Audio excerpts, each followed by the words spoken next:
నువ్వు కనీసం స్పందించలేదన్నా. రోడ్డుకే చొక్కా ఇప్పేసుకుంటే స్పందించినట్ట, తొడగొట్టేసుకొని మిషన్ తిప్పితే స్పందించినట్ట. పట్టణంలో జరుగుతున్న హేయ కృత్యములను చూసి ఏం చేయాలట? మూలుగులుడుతూ ప్రలాపించుచున్నవాడు కావాలన్నాడు. ఎక్కడైనా ఒక దుర్వార్త వినబడితే, ఘోరం కనబడితే వెంటనే తినే కంచాన్ని అవతల పడేసి ఎక్కే మంచం దిగిపోయి మోకాలు వేసి ఏడవాలి. అది క్రైస్తవుడి స్పందన. లోకులందరూ పోవలసిన మార్గమని మనం కూడా పోదామా? సజీవ యాగంగా సమర్పించుకోండి రోమా 12 చెప్తాడు కదా. ఆ సమర్పణ నెక్స్ట్ డైలాగ్ ఏంటి తెలుసా? మీ లోక మర్యాదను అనుసరించద్దు. దేవుని మందసమము పరిశుద్ధ స్థలంలోకి ఇంకా వెళ్ళలేదు. అది బయట గుడారంలో ఉంది. దాని కొరకు జరుగుతున్న ఈ భీకర పోరాటములో మా సేన నాయకులు దండుపాలెములో పండుకుంటున్నారు. మా నాయకులేమో తిండి తిప్పలు లేకుండా, నిద్ర లేకుండా, వాళ్ళ ఇంటి పట్టున లేకుండా బయట టెంట్లలో పడుకుంటూ పోరాడుతూ ఉంటే నేను హాయిగా అన్న పానములు సేవించి నా భార్య వద్ద పండుకొద్దన చెయ్యి. నేను అలాంటి కాదు. ఏం తగిలింది సార్ షార్ట్ వేసి రక్తమే చేయం. రుచుల్లో పౌలు గారు అంటారు, సహోదరులారా మమ్మల్ని మీ హృదయంలో చేర్చుకోండి. ఓరు బాబాయ్, పౌలయ్య గారు లాంటి దైవజనునే గుండెలో చేర్చుకోలేదంట. వాళ్ళ ఇంట్లో చోటిస్తున్నారు, వారి మాటల్లో మర్యాదిస్తున్నారు. వారి మోషే గాదీయులతోనూ రూబేనీయులతోనూ మీ సహోదరులు యుద్ధమునకు పోవుచుండగా మీరు ఇక్కడ కూర్చుండవచ్చునా? యెహోవా ఇశ్రాయేలుకిచ్చిన దేశమునకు వారు వెళ్ళకయుండునట్లు మీరేల వారి హృదయములను అధైర్యపరచుదురు. మీరు వారి హృదయములను అధైర్యపరుస్తున్నారు. ఇలా చేయొచ్చా మీరు? మోషే రూబేనీయులతోనూ గాదీయులతోనూ ఏమని మాట్లాడుతున్నారు? మీ సహోదరులు యుద్ధమునకు పోవచ్చుండగా మీరు ఇక్కడ కూర్చుండవచ్చునా? అలా కూర్చుంటే ఏమవుద్ది? వారి హృదయములు అధైర్యపడతాయి.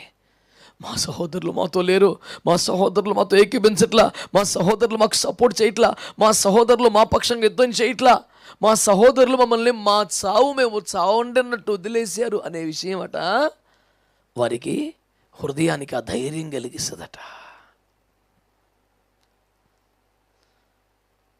అలా మన వలన ఎవరికైనా అధైర్యం కలిగితే తప్పు. మీరు అలా చేయొచ్చా అని అడుగుతున్నాడు.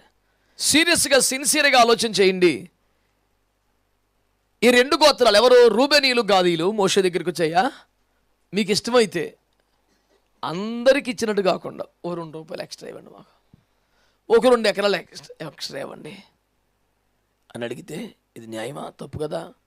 అందరికీ సమానంగా ఇవ్వాలి కదా అనాలి. కానీ అసలు మాకు వాటా వద్దు, 120 ఎకరాల్లో మా చెరి 10 ఎకరాల ముందు మాకు వద్దు, ఆ 2 కూడా మిగతా 10 మందికి పంచేయండి అంటే ఏమన్నాడు? మీకు ఇది న్యాయమా? ఎక్స్ట్రా అడిగితే, అడ్డగోలుగా కోరుకుంటే, విపరీతంగా ఆశపడితే,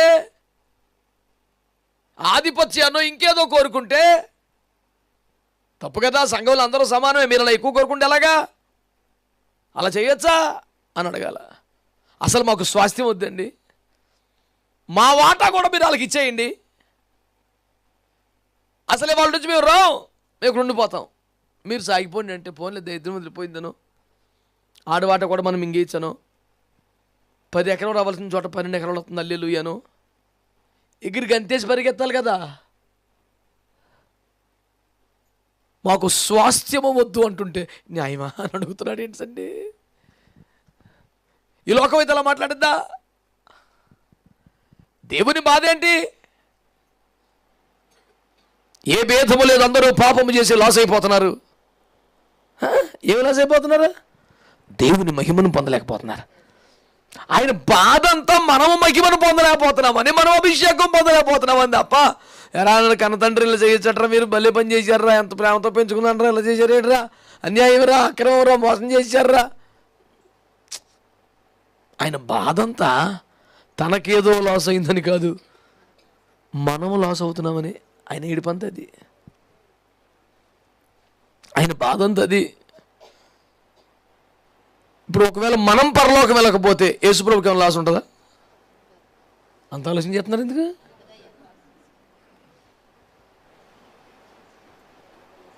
ఏమైనా మనం మిస్ అవుతున్నామని బాధపడే ప్రేమ అయింది.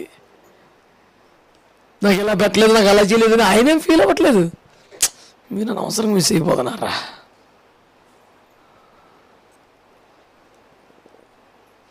నా పిల్లలేని ప్రేమతో పెంచుతుని గొప్పగా చేయి తలంచాను, కానీ వారు నా మీద తిరుగుబాటు చేస్తున్నారు. శగనవంత అదే కదా ఆయన బాధ. ఇలా చేశారు అలా చేశారని ఎంత ప్రేమగా పెంచుకున్నాను, నా సొంత బిడ్డలు అనుకున్నాను, నాకు ఇలా చేశారు, కావున వారి అన్యాయముకు ప్రతీకారము చేయబోతున్నాను, నాశనం అయిపోతారన్నాడా? అనలేదు. ఇప్పుడేమో రండిరా మనం సమాధానం పడిపోదాం, రండి మనము దేవుడికి అవసరం ఏంటండి? ఆయన మనవనాలు బాబు నీలాంటి పెద్దోడు, మరి నువ్వు మా ఇతర వ్యవస్థ ఎక్కడ పోతాను, నీ దండం పెడతాను, కొంచెం మమ్మల్ని చేర్చుకో, మళ్ళీ కలిసిపోదాం అని మనం ఏడవాలా? మనం అక్కర్లేదు, నువ్వు వద్దు, నీ పరలోకి వద్దా అని తిరుగుతుంటే ఆయన అడ్డం వచ్చి అట్ట కాదురా రే, రండిరా సమాధానం పడిపోదాం, మీ పాప ఎర్రగా ఉన్నా నేను తెలగ చేసేస్తాను, మీరు ఈ మాట వింటే మీరు భూమి మంచి పద్ధతులు మీకు ఎత్తాను. ఈ బేరం అంతా కోసం పనేమో ఆయనకేముంది? ఎంతసేపు మన బెనిఫిట్ కోసం ఆయన చూస్తున్నాడు తప్ప ఆయన బెనిఫిట్ పొందేది ఏముంటుందండి?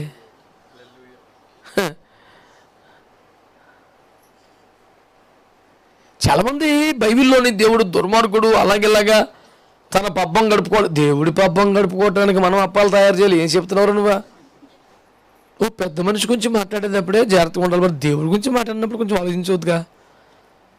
అని ఎవడో సరదాగా ప్రధానమంత్రి గారి మీద ఎవడో విమర్శ చేస్తే ఒక పోస్ట్ పెడితే ఈడి పాప ఇంకోటి షేర్ చేసాడు, ఈయన తీసుకెళ్ళి పడేసారు మన వాట్సాప్లో షేర్ చేసినందుకు. మరి పెద్దోళ్ళ గురించి మరి మర్యాదగా మాట్లాడాలా? బైబిల్ కూడా నేర్పింది అదే మనకి.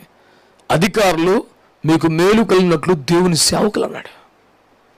ఒక దైవజనుడికి ఇవ్వాల్సిన ట్రీట్మెంట్ అధికారులకు ఇవ్వాలంట. అంత మర్యాదగా చూసుకోండి వెళ్ళని చెప్పాడు దేవుడు. ఇష్టానుసారంగా నెగిటివ్ కామెంట్లు, విమర్శలు సోషల్ మీడియాలో ప్రధానమంత్రుల మీద, అధికారుల వారి మీద ఎప్పుడు ఏదో ట్రోల్ చేస్తుంటారు కదా. నేను స్పందించలేదని ఒక్కొక్కటి నాకు పర్సనల్గా పెడతాడు. అది అనా ఇది నువ్వు చూడలేదా, ఇది వాస్తవం ఏకీపిస్తే నీ గ్రూప్లో షేర్ చేయి అంటాడు. అంటే ఇప్పుడు నేను షేర్ చేయకపోతే ఏకీపించలేదని. నేను ఇప్పుడు దేవుని వాక్యం పంచిపెట్ట మానేసి ఎన్ని షేర్ చేస్తే కూర్చోవాలా?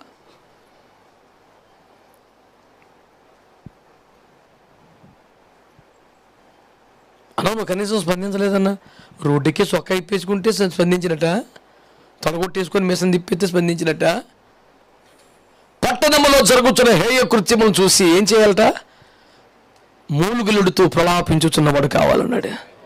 ఎక్కడైనా ఒక దుర్వార్త వినబడితే, ఘోరం కనబడితే వెంటనే తినే కంచాన్ని అవతల పడేసి ఎక్కే మంచం దిగిపోయి మోకాలు వేసి ఏడవాలి. అది క్రైస్తవుడి స్పందన. లోకులందరూ పోవలసిన మార్గమని మనం కూడా పోదామా?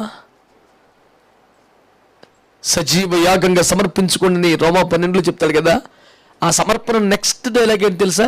మీరు ఈ లోక మర్యాదను అనుసరించద్దని. నువ్వు సజీవ యాగంగా దేవునికి సమర్పించుకున్నవైతే లోకపు రివాజు మనకి ఎందుకు సెట్ అవుతుంది సార్? మనకు సెట్ అవ్వదు, మనది వేరే పందా.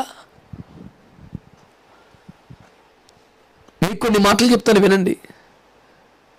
యేసుప్రభు వారు, స్నేహితుడా నన్ను ఎందుకు కొట్టావు? నేను కాని మాట పలికితే కొట్టచ్చు, అన్యాయంగా కొట్టావు కదా అని అడిగాడు. అలా అడిగితే యేసుప్రభుకి న్యాయం జరుగుద్దని అమాయకంగా ఫీల్ అయ్యి అడిగాడా? అలా అడిగినందుకు యేసుప్రభుకి న్యాయం జరిగిందా? పౌలు గారు అన్ని కోర్టులు నిలబడి వాదించాడు లేదా? ఈసారి ఆయన ఖచ్చితంగా న్యాయం జరుగుద్దని వాదించాడా? మాట్లాడరే, రిజల్ట్ అలాగే తెలీదా? అమ్మాయిలా మన వాయిస్ వినపడాలి, వినిపించాలి, అంతవరకే. చాలామంది వీరావేశంతో ఇప్పుడు పోగైపోయి చెప్పారు, ఏమైంది? చెప్పటం అయింది అంతే. ఏమవ్వాలా? The world should know your voice. ప్రపంచానికి క్రైస్తవుని స్వరం ఏంటో తెలియాలి. నీ గురించి ఆడు మాట్లాడతాడు, ఈడు మాట్లాడతాడు, నువ్వు మాట్లాడి పెట్టరా. పౌలు గారు అమాయకులే కోర్టులో ఖచ్చితంగా ఈసారి గెలిచేద్దాం, జడ్జి గారు మారు మనసు పొందేస్తాడు అనేసి వెళ్ళి వాదించేవాడా?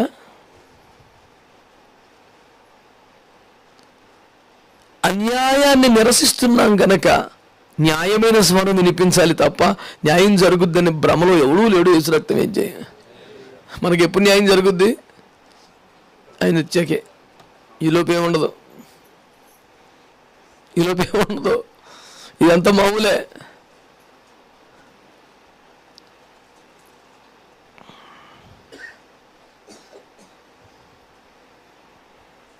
పౌలు గారు శరీరంలో సుఖం కోరుకునే మనిషా, కానీ స్వస్థత కోసం ప్రార్థన చేయలేదా? మన విషయం, మన సమస్య చెప్పుకోవటం వరకు మన బాధ్యత, ఆయన చిత్తం. ప్రభుకు ఒక స్తోత్రం చెప్పండి. దైవజనుడు ఏదైనా ఒక వైఖరిని కనిపించిన ఒక స్టెప్ తీసుకున్నప్పుడు, ఓహో ఇది లేఖన సంబంధమైన ఒక కోణం ఉంటుంది అనే అవగాహన మనకు ఉండాలి. ప్రభుకు ఒక స్తోత్రం చెప్పండి. హల్లెలూయా. చాలా విషయాలు లోకమంతా స్పందిస్తున్నప్పుడు నేను చాలా మౌనంగా ఉంటాను. ఎందుకు? మనం స్పందించే పద్ధతి, స్పందించాల్సిన విధానం వేరు. మొన్న మధ్య ఒకరిని చాలా తీవ్రంగా దీని విషయం మీ స్పందన ఏంటి అన్నాడు. స్పందించకపోవటమే నా స్పందన అన్నాను. కొన్నిసార్లు మౌనమే మన పద్ధతి. నీ సహోదరులు యుద్ధము చేయుచుండగా, వారు పోరాడుచుండగా మీరు ఇచ్చట కూర్చుండుట న్యాయమా? అలా చేయొచ్చా మీరు? తప్పని అడిగాడు.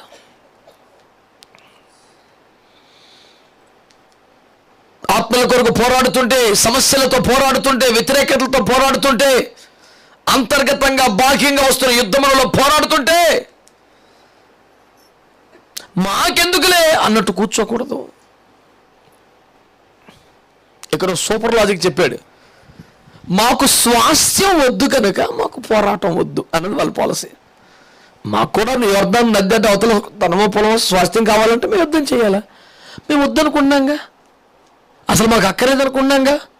వాళ్ళు క్లియర్గా అడిగారు, నది యువతల ఈ దేశాన్ని మాకు ఇచ్చేయి, మాకు అవతల ఏమీ వద్దు. అసలు మాకు స్వాస్థ్యమే అక్కర్లేదు కనుక, యువతల స్వాస్థ్యంతో సాటిస్ఫై అయిపోతాం కనుక మేము ఇంక పోరాడవలసిన పని ఏమి లేదు, మనం వదిలేసేయి. అది అల్టాపుట్. అంటే మేము పోరాడాలంటే మాకు కూడా ఏదో ఫలితం, అది పాయింట్ పట్టుకో. మరి మాకు ఫలితమే వద్దనుకున్నాం కదా, ఇంకెందుకు అంటే ఎవరికి స్వాస్థ్యం కాబోలో వాడు పోరాడాలా, మాకేం అక్కర్లేదు కాబట్టి మేమేం తిప్పలు పడం, ఆ టైంకి వచ్చి వెళ్ళిపోతాం, అన్నిట్లో మేము పూసేసుకోవాల్సిన పని ఏమి లేదండి. మాకు అక్కర్లేదు. మాకు ఒక మంచి సంఘం కావాలి, సహవాసం కావాలి, దేవుని వాక్యం కావాలి, మొత్తం పోతాం, అన్ని మా మీద చేసుకొని మాకు అంత పని ఏముంది? సూపర్ లాజిక్ సంపాదించాలి. మాకు యోర్దాను యుద్ధంలోని స్వాస్థ్యం చాలా అద్దరికి రావు, మాకు అక్కర్లా. అందుకే అది మా మాట కూడా మీరు తీసేసుకోండి. మరి బాబాయ్ అంత జాలి కనికరం, నీ త్యాగాలపై బతికేస్తారు వీళ్ళందరూ. ₹1,00,00,000 మాట చెబుతాను. ఈ ప్రపంచంలో ఏ ఒక్కరి ఆశీర్వాదం నీ త్యాగాల ఫలం కాదు, యేసయ్య శిలువ త్యాగ ఫలితం. ఏం ఎక్కువ ఫీల్ అయిపోక్కర్లేదు, యేసు రక్తం ఇచ్చి. మంచి వాళ్ళందరూ స్తోత్రం చెప్పండి. హల్లెలూయా. మోషే గారి తర్వాత యెహోషువ గారు వచ్చారు కదా, వారికి అప్పగించబడిందిగా పరిచర్య. ఫస్ట్ ఎల్లే పట్టుకున్నాడు, రే రండిరా మీరు రండి అని. చూడండి యెహోషువ గ్రంథం 1వ అధ్యాయం. ఒక రేంజ్లో క్లాస్ తీసుకున్నాడు చాలా పద్ధతిగానే. యెహోషువ గ్రంథం 1వ అధ్యాయం ఓపిక 12 నుంచి 15 దాకా చదవండి. మరియు రూబేనీయులకును గాదీయులకును మనష్షే అర్ధగోత్రపు వారికి యెహోషువ ఇలాగూ ఆజ్ఞాపించెను, యెహోవా సేవకుడైన మోషే మీకు ఆజ్ఞాపించిన సంగతి జ్ఞాపకం చేసుకొనుడి. ఎట్లనగా మీ దేవుడైన యెహోవా మీకు విశ్రాంతి కలుగజేయుచున్నాడు. ఆయన ఈ దేశము మీకిచ్చును. మీ భార్యలను, మీ పిల్లలను, మీ ఆస్తియు యోర్దాను అవతల మోషే మీకిచ్చిన ఈ దేశమున నివసింపవలను గాని పరాక్రమవంతులను శూరులనైనా మీరందరూ యుద్ధ సన్నద్ధులై మీ సహోదరులకు ముందుగా నది దాటి యెహోవా మీకు దయచేసినట్లు మీ సహోదరులకును విశ్రాంతి దయచేయ వరకు, అనగా మీ దేవుడైన యెహోవా వారికిచ్చు దేశమును స్వాధీనపరుచుకుని వరకు మీరును సహాయము చేయవలను. అప్పుడు తూర్పు యోర్దాను యువతల యెహోవా సేవకుడైన మోషే మీకిచ్చిన మీ స్వాస్థ్యమైన దేశమునకు మీరు తిరిగి వచ్చి దానిని స్వాధీనపరుచుకుందరు. స్తోత్రం చెప్పండి. ఇప్పుడు అబ్బాబ్బాబ్బా ఎంత కమ్మగా చెప్పాడు సార్. స్తోత్రం చెప్పండి గట్టిగానే. మాకు యోర్దాను యువతల స్వాస్థ్యం కావాలని మోషే అనుకోనగా మోషే సరే అన్నాడు. అందుచేత నెక్స్ట్ జనరేషన్ మీరు కూడా మరి మళ్ళీ మార్చకూడదండి, మాకు యువతలు ఇచ్చేసారు మోషే గారు, మేము అవతలు రావండి అని. మేము ఇప్పుడు కొత్తగా మీరు పుట్టారు, మేము ఫస్ట్ నుంచి ఉన్నాం, మరి మేము సీనియర్ అని చిన్న కార్డు ప్రదర్శించారండి. ఎవరో రూబేనీయులు అప్పుడు యెహోషువ అంటాడు, సహోదరులారా, మీరు మోషే ద్వారా యోర్దానుకి ఇద్దరి ప్రాంతంలో మీరు స్వాస్థ్యాలు పొందేశారు, మేమేం కాదంటలేదు. కానీ నది దాటి యువతలకు వచ్చి మీ సహోదరులతో పాటు యుద్ధము చేసి దేవుడు వారి స్వాస్థ్యములు వారికి ఇచ్చి వారి విశ్రాంతి వరకు పొందే వరకు మీరు తిప్పలు పడితే అప్పుడు నది దాటి అవతలకి వెళ్తే మీరు స్వాస్థ్యం పొందుకుంటే ఈ లోపు మీకు రాదన్నాడు. వీళ్ళ ప్లాన్ ఏంటి? మేము నది దాడతాం ఎందుకు, అవతల పోరాటం ఎందుకు, మాకు అక్కర్లేదా, మేము అవతల ఉండిపోతాం అది మంచి తెలియక ఒక మంచి పాయింట్ తయారు చేసుకొచ్చారు. కూల్గా యెహోషువ ఉన్నాడంటే కరెక్టే, మీకు నది యువతలే స్వాస్థ్యం. కానీ యువతల స్వాస్థ్యం యువతలు ఉండిపోతే రాదు. సచ్చినట్టు మీరు కూడా అవతలకు వచ్చి ఆ 10 గోత్రాల వారితో యుద్ధం చేసి వారందరూ తమ స్వాస్థ్యములు పొందుకున్నాక అప్పుడు మీకు ఇది వస్తుంది. ఇప్పుడు ముందే మేము లాగేసామని ఫీలింగ్ ఎక్కడ ఉంది ఇప్పుడు? చాలామంది బాగా తెలివిగా ప్లాన్ చేసి వాళ్ళు తిప్పలు పడతారు కానీ మనం అంతవరకేనండి మేము వెళ్ళి వచ్చేస్తాం. నీకు ఏం సుఖం ఉండదో, ఎక్కువ ఫీల్ అవ్వద్దు. ఈ మీద వేసేసుకొని పూజ చేసుకొని తిప్పలు పడేవాడికి వచ్చాకే నీకు వస్తుంది. ఎవరు అమ్మాయికి లేరు, యేసుప్రభు అంతకన్నా కాదు, దేవుని స్తోత్రం. నువ్వు చాలా తెలివిగా కొరమైన చేపలాగా జారిపోతున్నావు దొరుకోకుండా. ఏముండదు నాన్న, నీకు ఏమి చెట్టు అవ్వదు. మాకు నది అవతల స్వాస్థ్యం అక్కర్లేదు కనుక మాకు పోరాటం వద్దు. కుదరదు. నీకు అక్కర్లేకపోయినా ఇంకోటి కోసం పోరాడాలి, లేకపోతే నీది కూడా రాదు. ఏసు రక్తం ఏం చేయం. అమ్మ బాబోయ్, ఆల్రెడీ శాంక్షన్ చేసిన స్వాస్థ్యం కూడా రాదంట. మాకేదో లేనిపోయిన ఆశలేం లేవండి, మాకు ఈ మాత్రం చాలండి దేవుని కృపలో. మాకు ఏదైతే కలిగి ఉన్నదో దాన్ని బట్టి మేము ఎంతగానో ప్రభువును స్తుతింతున్నామండి. అంత ఉండదు నాన్న, నువ్వు ఎక్కువ ఆవేశపడకు. నీ సహోదరులతో పాటు నువ్వు కష్టపడాలి, నువ్వు పని చేయాలి, నువ్వు పోరాడాలి, నువ్వు యుద్ధం చేయాలి. వారి స్వాస్థ్యములు వారు పొందే వరకు, వారు విశ్రాంతిలో ప్రవేశించే వరకు నీకు విశ్రాంతి ఉండదు. నువ్వు కూడా ఆడవలసిందే తప్పలు పడి. వాళ్ళకి శాస్త్రం అంటే వాళ్ళ గృహ ప్రవేశాలు వెళ్ళిపోయిన తర్వాత వాళ్ళకి అన్ని పనులు చేసి పెట్టి వచ్చేప్పుడు నీ కొంపలో నువ్వు వెళ్ళాలి. అప్పుడు దాకా ఈదులో ఉంటాయి. అర్థమైనోడికి అర్థమైనంత ఏసు రక్తమే చేయం. తేటగా ఉందంటారా క్లియర్గానే? మాకేం అక్కర్లేదండి, మేము దేవుని సన్నిధికి వెళ్ళి ప్రార్థన చేసి వచ్చాను. మాకు ఇంకేం వాక్యమైన వచ్చేస్తాను. మాకు చాలా ఆదర్శాలకి వెళ్ళావు, పని అవ్వదు. యేసుప్రభు వారు రాత్రి అంతా ప్రార్థన చేయడం కొండ మీదకి వెళ్తుంటే మహాభక్తులు వెళ్ళండి ప్రభా, take care, good night, will be praying for you know, okay.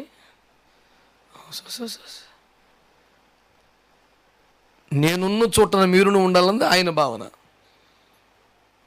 వారు తన యొద్ద ఉండున్నట్లు ఆయన వారిని పిలిచెను అనేది క్లియర్గా ఉన్న స్టేట్మెంట్.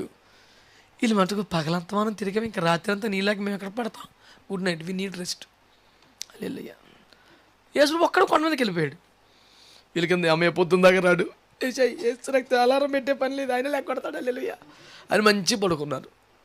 ఈ లోపల పడుకున్నారు లేదో ఒక తండ్రి గారు 12 సంవత్సరాల వయసులో కొడుకు దయ్యం పెట్టి తీసుకొచ్చాడు.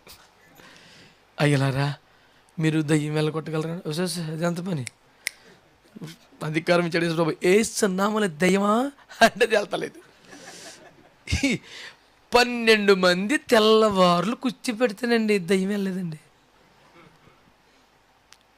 బాధ వచ్చి కొంత, రోషం వచ్చి కొంత, కోపం వచ్చి కొంత, జుట్టట్టుకొని ఒకడో, ఏసురక్తని ఒకడో, ఎన్ని తిప్పలు పడినా చాలా చోట్ల దయ్యాలు వెళ్ళగొట్టే విధానం చూస్తే మెంటలు వచ్చేద్దండి బాబు. జుట్టు పట్టేసుకొని మెలేసేసి నువ్వేవడం అలా చేయడానికి.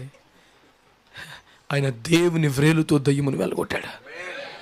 ఆయన దయ్యమును మాటలాడనియలేదు. ఇది మేము ముతిగడు బయటెట్టి ఇంటర్వ్యూ చేయటం. మీరెవరో, మీరు ఎంతమంది, భోజనం పెడతామంటే అందరికి ఆగేసి. కానీ నీకు ఎందుకు వచ్చిన ఇంటర్వ్యూలా అడిగా నిజం చెప్తాడా?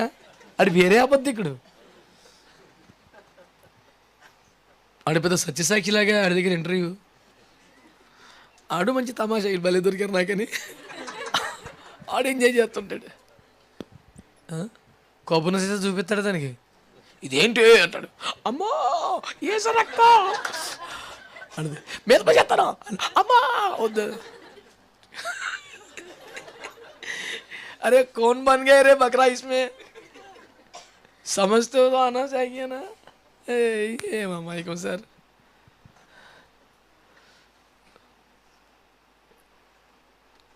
ఇదా పోరాడే విధానమా? తెల్లవారులు ఆడేసుకుందండి వెళ్తాను. వీళ్ళు ఎందుకు ఆగిపోయారు? ఇప్పుడు కొండెక్కి తెలవాలి ఎవడు ఎడతాడు, రెస్ట్ తీసుకున్నారు రెస్ట్. అది ఎక్కడ పడుకొని ఇచ్చింది? ఏ వేసింది వీళ్ళని. తెల్లారి పొద్దున యేసుప్రభు వచ్చాడు. ఆయన బొత్తిగా మార్చేసాడు వచ్చి. వాళ్ళ నాన్నగారు రావటం వాడేం చేశాడు? యేసుప్రభుకి ఎదురు వెళ్ళిపోయి, అయ్యా నా కొడుకు దయ్యం పట్టిందయ్యా, మీ అపోస్తుల దగ్గర తెచ్చానయ్యా, వీళ్ళు తెల్లవారులు చేశారు పాలేదయ్యా. ఏమైనా ఎలగొట్టగలవా అంటే ఎంత ఎంత ఎంత అవమానం ఇది. వీడికి యేసుప్రభు మీద డౌట్ వచ్చేసింది. వెళ్ళిపోయిమంట చెవిటి మీద మోగదాయి పా అన్నాడు. వెళ్ళిపోయింది. వెళ్ళిపోగానే వీళ్ళు వచ్చి, ప్రభు మేము వెలగట్లేకపోయామే. ఇది ప్రార్థన వల్లనే సాధ్యం. ఈ సోదిసోళ్ళతో పని అవ్వదు. కడుపు మార్చుకొని ఆడమండి. విశ్వాసం ఇలాంటి మూర్ఖ తరం వర్లరా మిమ్మల్ని ఎంతకాలము సహించును అని చెడామడి తిట్టేసి ఆడి ముందు వీళ్ళకి ఒక రేవు బీకేసి రాత్రి అంతా దయ్యం ఆడుకుంది. పొద్దున్న యేసుప్రభు గోపేసి ఆడేమో పరువు తీసాడు. మీ వాళ్ళు నా పాయింట్ ఏంటంటే, ఈ పోరాటం ఎందుకు లేని రెస్ట్ తీసుకుందాం ఉంటే సెట్ అయిందా? అవ్వదో. నేను చెప్పే బోధ అది. నువ్వు సహకరించి సంఘంతో ఏకీపించి దైవజనులతో ఏకీపించి ఈ దేవుని రాజ్య నిర్మాణంలో ఆత్మల సంపాదనలో అపోస్తులు ఉపదేశం నువ్వు ప్రయాసపడాలా. అది చాలామంది ఏదో తిప్పలు పడుతుంటారు కానీ మాకు అలాంటి ఆశలేం లేవండి. అయ్యో పెద్ద వైరాగ్యం. నీకు యువతలో సెట్ చేసుకున్నావు ఒకటి, అది కూడా నీకు రాదు. కొత్తగా కొడుతున్నటువంటి ఆకాశ హర్మ్యంలో మాకు ఒక అపార్ట్మెంట్ అక్కర్లేదండి, మాకు ఇచ్చిన ఇల్లు ఉందండి చాలు, అది కూడా ఎప్పుడు తాళం. మీకు ఈ నోర్దాను నది అవతల స్వాస్థ్యం అక్కర్లొద్దు, మేము అవతలుండిపోతామంటున్నారు. మీ సహోదరులతో పాటు నది దాటి అవతలకు వచ్చి యుద్ధం చేసి వారి స్వాస్థ్యం వారు పొందుకున్నాక వాళ్ళ ఇళ్ళలో వాళ్ళు వెళ్ళాక అప్పుడు బాబాయ్ అని చెప్పి మళ్ళీ అవతల దాటికి వచ్చి అప్పుడు నీ తాళం నీకు ఇస్తాడంట. నువ్వు ఎంపిక చేసుకున్నది అలాగుంటుంది, ఆయన ఇచ్చింది అలాగుంటుంది. దేవుని స్తోత్రం. ఏం చేస్తావు నీ ఇష్టం. ఎంతకన్నా ఉపకారమైన బోధ ఏముంది? దేవుని స్తోత్రం. నువ్వు చూసుకొని సెటిల్ అయిపోతావా నీ ఇష్టం. ప్రభుకు ఒక మంచి స్తోత్రం చెప్పండి. హల్లెలూయా. మీ సహోదరులు యుద్ధమునకు పోవచ్చుండగా మీరు ఇక్కడ కూర్చుండవచ్చునా? ఇది న్యాయమేనా? అలాగే కష్టపడతారా, పోరాడుతారా, ఇబ్బంది పడుతున్నారు కుటుంబ జీవితంలో కానీ, ఆర్థిక జీవితంలో కానీ, శారీరక రుగ్మతలతో కానీ, మానసిక సంబంధమైన ఇబ్బందులతో కానీ, దురాత్మల పోరాటములో కానీ, విశ్వాస జీవితములకు సంబంధించిన వ్యతిరేక పోరాటములో కానీ నలిగిపోతున్నారు వాళ్ళు. మీరు కూర్చుంటే ఎలా కుదరదు? దేవుని రాజ్యము నిర్మించాలని, విస్తారమైన ఆత్మలను సంపాదించాలని, మహిమ కలిగిన ఉపదేశములకు అనేకులు తేవాలని,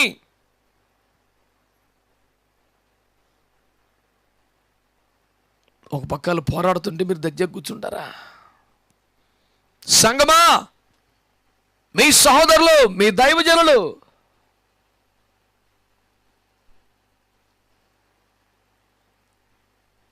దేవుని యుద్ధములో పోరాడుతుంటే, నలిగిపోతుంటే, ప్రయాసపడుతుంటే మాకేం పెద్ద ఆశలు లేవండి, మాకు ఇలా చాలండి అనే బుద్ధిహీనమైన అడ్డగోలు వాక్య ఆధారం లేని స్వంత వైరాగ్యంతో మీరు నిమ్మకు నీరెత్తినట్టు కూర్చోవటం న్యాయం కాదు. పోరాడేవారితో పోరాడాలి, ఏడిచేవాడితో ఏడవాలని కదా వాక్యం చెప్పేది. ఉపదేశాన్ని అంగీకరిస్తున్న మంచి మనసు ఉన్న వాళ్ళు ఆమేనని చెప్పండి ఒకసారి. సమయంలో 2వ గ్రంథము 11వ అధ్యాయం 11వ వాక్యం చదవండి. సమయంలో 2వ గ్రంథము 11:11. నేనేం చేయాలి చెప్పు. ఊరియా మందసమును, ఇశ్రాయేలు వారును, యూదా వారును గుడారములలో నివసించుచుండగను, నా అధిపతియగు యోవాబును, నా ఏలినవాడవగు నీ సేవకులను బయట దండులో నుండగను, భోజన పానములు చేయుటకును, నా భార్య యొద్ద పరుండుటకును నేను ఇంటికి పోదునా? నీ తోడు, నీ ప్రాణము తోడు నేను అలాగు చేయువాడను కానని దావీదుతో అనెను. గట్టిగా ఒకసారి. దేశానికి రాజైన దావీదు గారే సెలవు తీసుకురా ఇంటికి వెళ్ళి అన్నాడు. దానికి ఒక చిన్న సైనికుడు రిప్లై ఏంటి తెలుసండి? కోటెమ్మ లేసు రక్త విజయం, గోడదెబ్బ చెంపదెబ్బ, గోడదెబ్బ చెంపదెబ్బ తగిలిసింది దావీదు గారికి. దావీదు గారిని ఈ రేంజ్లో వాయిపీకేశాడండి నాతాన్ గారి కన్నా ముందే. దేవునికి స్తోత్రం. ఏమంటాడండి ఆయన? దేవుని మందసం గుడారంలో ఉంది, నా సేన నాయకులు బయట దండులో పడుకుంటున్నారు, ఇంటికెళ్ళి పడుకుంటారా? చిచ్చే, నేను అలాంటి కాదా?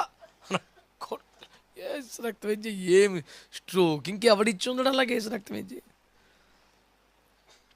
దేవుని మందసమము పరిశుద్ధ స్థలంలోకి ఇంకా వెళ్ళలేదు, అది బయట గుడారంలో ఉంది. దాని కొరకు జరుగుతున్న ఈ భీకర పోరాటములో మా సేన నాయకులు దండుపాలెములో పండుకుంటున్నారు. మా నాయకులేమో తిండి తిప్పలు లేకుండా, నిద్ర లేకుండా, వాళ్ళ ఇంటి పట్టున లేకుండా బయట టెంట్లలో పడుకుంటూ పోరాడుతూ ఉంటే నేను హాయిగా అన్న పానములు సేవించి నా భార్య వద్ద పండుకొద్దల చెయ్యి, నేను అలాంటి కాదా? ఏం తగిలింది సార్ షార్ట్ ఏసు రక్తం ఏం చేయం? మనకేం తగిలిందంటారు అందుకని స్తోత్రం చెప్పండి. అనగా మందసం ఎక్కడుందో మనం అక్కడ స్తోత్రం చెప్పండి. దేవుని సన్నిధి ఎక్కడుందో మనం అక్కడ స్తోత్రం చెప్పండి. దైవజనుడు సేన నాయకుడు బంటులో ఎక్కడ ఉన్నాడు? దండులో ఉన్నాడు, యుద్ధంలో ఉన్నాడు, గుడారంలో ఉన్నాడు, పోరాడుతున్నాడు, ప్రయాసపడుతున్నాడు. మనం మాత్రం సుఖభోగములలో సౌకర్య జీవితం ఉండడానికి వీల్లేదు, పోరాడాలి. సహోదరులు యుద్ధము చేయించుండగా మీరు ఇక్కడ కూర్చుంటే న్యాయమేనా?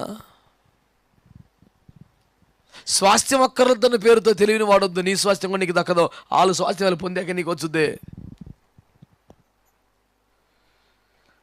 దేవుని మందసము గుడారములో ఉండగా సేననాయకులు దండు పాలెములో పండుకొని చూడగా ఇంటికి హాయిగా తిని పడుకుంటానా? ఎలా చేయలేను.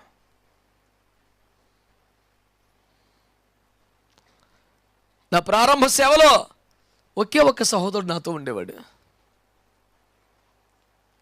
సభలు నిర్వహించిన తర్వాత ఆమె ఏం చెప్పగానే సభకొచ్చిన 1000 మందితో పాటు విశ్వాసులు కూడా వెళ్ళిపోయేవాళ్ళు. కొద్దిమంది మహా అయితే పట్టాలు మడత పెట్టి కుర్చీలు పక్కకు పేర్చి వెళ్ళిపోయేవారు. రాత్రంతా సామాన్లు కావాలి. నేను ఒక సహోదరుడు మాత్రం నన్ను విడవకుండా నాతో ఉండేవాడు.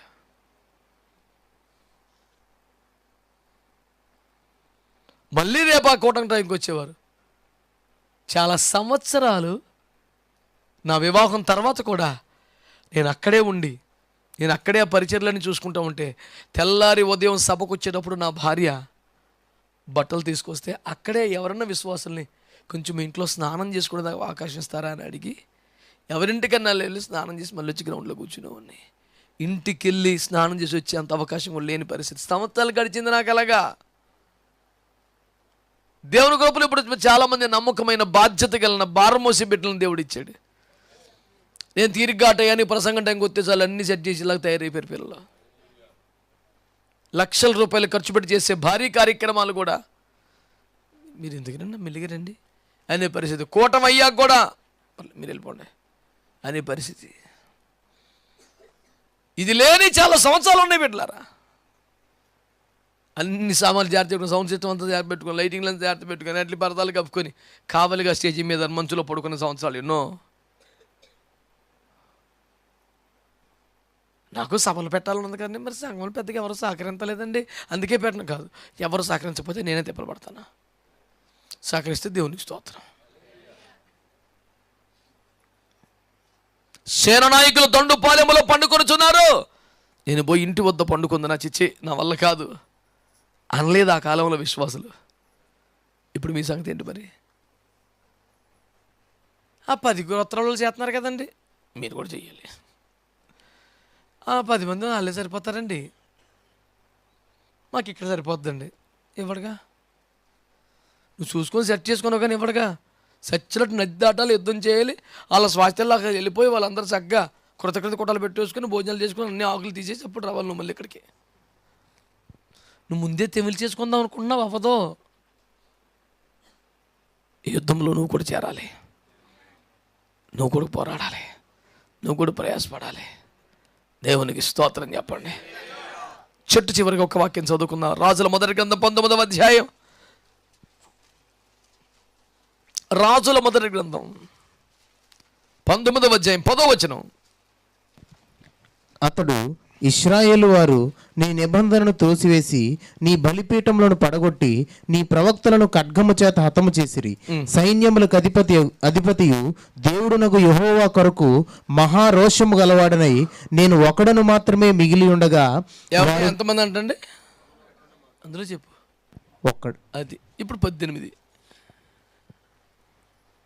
అయినను ఇశ్రాయేలు వారిలో బయలునకు మోకాళ్ళునకయు నోటితో వాని ముద్దు పెట్టుకొనకయు నుండు 7,000 మంది నాకు ఇంకనూ మిగిలి ఉందురు. స్తోత్రం చెప్పండి. నేను ఒక్కడనే మిగిలి ఉన్నానని చెప్పింది ఎవరు? ఏలియా గారు. ఇంకా 7,000 మంది ఉన్నారని చెప్పింది ఎవరు? స్తోత్రం చెప్పండి యేసు ప్రభు. ఇప్పుడు ఏలియా గారు చెప్పింది రైటా, యేసురావు చెప్పింది రైటా? చాలామంది గొప్ప దైవజనులు దీన్ని ఎట్లా మాట్లాడతారంటే, వారికి వ్యతిరేకం కాదు, ఒక మాట దైవజనుడు బాధ అర్థం ఒక చెప్పే మాటలని నా బాధ అది. ఇప్పుడు ఏలియా అబద్ధం ఆడే మనిషి అండి. చాలామంది గొప్ప గొప్ప దైవజనులు మాట్లాడేవాళ్ళు, ఏలియాకు ఆత్మీయ అతిశయం వచ్చింది, గర్వం వచ్చింది, నేను ఒక్కడే రోషం కలిగిన వాడిని, ఎవడలేడు మాట్లాడుతున్నాడు. కానీ ఇంతలో దేవుడు ప్రత్యక్షమై ఇంకా 7,000 మంది ఉన్నారు, ఎక్కువ ఫీల్ అయిపోకని చెప్పాడు. నిజానికి ఏలియా పొగరు బట్టి మాట్లాడలేదు, యేసుప్రభు కూడా కోప్పడి ఆ రకంగా తిట్టలేదు.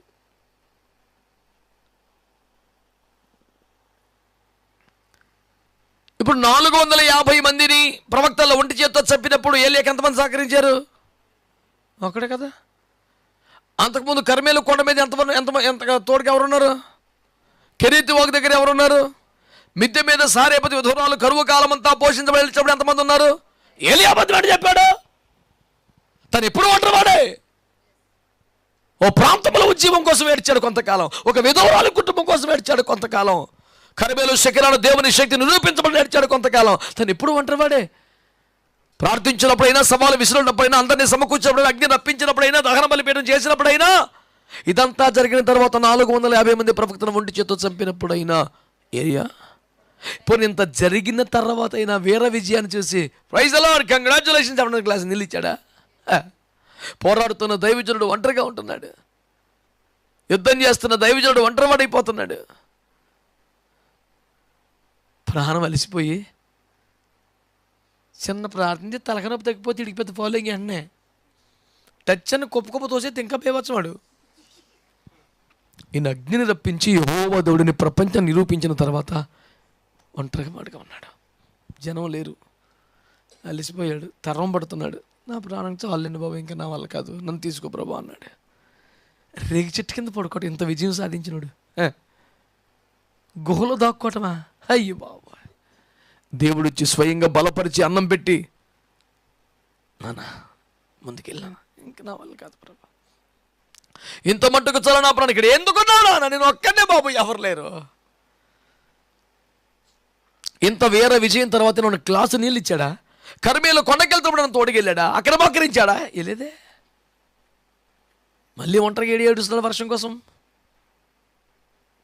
ఆ ఊరిలో మరి బయలుకు మొక్కకుండా, విగ్రహారాధన చేయకుండా రోషంగా నిలబడిపోయిన 7,000 మంది అన్నమాట. అబద్ధమా?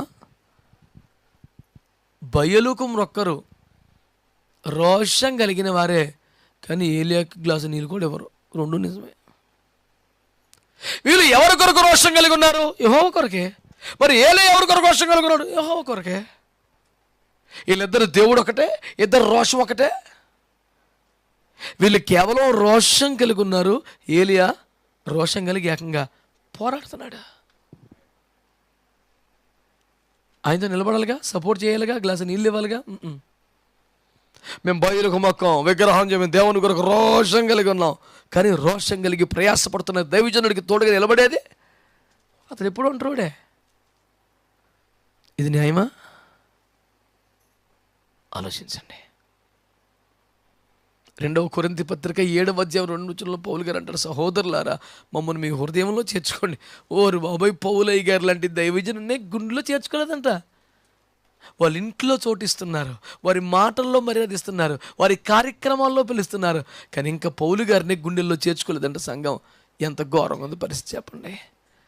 తమ కొరకు వ్యయమైపోయిన దైవజనుడు కదా, తమ కొరకు పానార్పణంగా పోయబడిన సేవకుడు కదా, ఏ విధము చేత అయిన వారిని క్రీస్తు ముందు ప్రత్యక్షపరచవలని ప్రయాసపడిన దైవజనుడు కదా, అలాంటి దైవజనుడిని హృదయంలో చేర్చుకోలేదంట. మాటల్లో, మర్యాదల్లో, ఫంక్షన్స్లో ఉన్నారు తప్ప గుండెల్లో లేదు. ఈ విషయం ఎవరి విషయంలో ఏ దైవజనుడికి అర్థమైనా అంతకన్నా దుఃఖం ఏముంటుంది? ఓహో, వీళ్ళ హృదయంలో నేను లేను అర్థమైతే ఎంత పెయిను. మీ ఇంట్లో చోటిస్తారా? మీ భోజనపు బల్ల మీద చోటిస్తారా? మీ ఫంక్షన్స్లో వేదిక మీద చోటిస్తారా? లేకపోతే హృదయంలో కూడా చోటిస్తారా? నేను అడుగుతుంది ఒకటే, మీ సహోదరులు యుద్ధము చేయుచున్నగా మీరు ఇక్కడ ఉండిపోవటం న్యాయమా? 2, సేనానాయకులు దండుపాలెములో పండుకొనుచుండగా నేను ఇంటి వద్ద పడుకోవటం న్యాయమా? 3, దైవజనుడు పోరాడుతుంటే తను ఒంటరిగా వదిలేయటం న్యాయమా? 4, ఇంతగా మా కొరకు నలిగిపోతున్న ఒక దైవజనుని హృదయంలో చోటు ఇవ్వకపోవటం న్యాయమా? ఈ 4 ప్రశ్నలు మీ ముందు పెడుతూ మళ్ళీ అడుగుతున్నాను. మీరు చేస్తున్న భక్తి, మీ హృదయ స్థితి న్యాయంగా ఉందా? క్రీస్తు న్యాయ పీఠం ముందుకు రాకముందే ఆయన ఇంకా కరుణా సింహాసనం మీద ఉండగానే మీరు మార్చుకుంటే మంచిది. God bless you. ప్రార్థన చేసుకుందాం.